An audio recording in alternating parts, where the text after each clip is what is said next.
Logic গেটকে প্রধানত দুই ভাগে ভাগ করা হয়। একটা হচ্ছে ভাইটাল গেট আর একটা হচ্ছে কম্পাউন্ড গেট। ভাইটাল গেটকে আবার তিন ভাগে ভাগ করা হয়। অ্যান্ড গেট যেটা সবসময় গুণের কাজ করে, ওয়ার সবসময় যোগের কাজ করে, আর নট সবসময় কমপ্লিমেন্টের কাজ করে।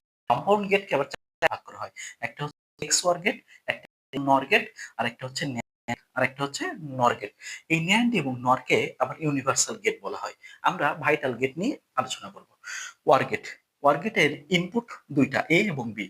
এটাকে যদি আমরা ওয়ার গেটের মধ্য দিয়ে পাস করি তাহলে এ প্লাস বি হবে।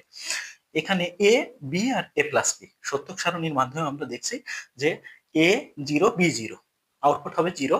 অর্থাৎ যে কোনো একটা ইনপুট যদি ওয়ান হয় অথবা উভয় ইনপুট যদি ওয়ান হয় তাহলে আউটপুট ওয়ান হবে।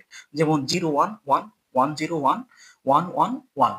অ্যান্ড গেটের ক্ষেত্রে দেখি, অ্যান্ড গেটের ইনপুট এ এবং বি এটা সবসময় গুণের কাজ করে। একে অ্যান্ড গেটের মধ্য দিয়ে পাস করলে এ ইন্টু বি হবে। আমরা একটু সত্যক সারণীটা দেখি।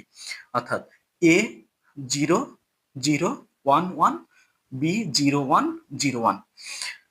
অ্যান্ড গেটের সত্য হচ্ছে যদি উভয় ইনপুট হয় তাহলে আউটপুট বাধ্যকী। যেমন এখানে এর মান বির মান হয়, বাধ্যকী সব কি হবে হবে।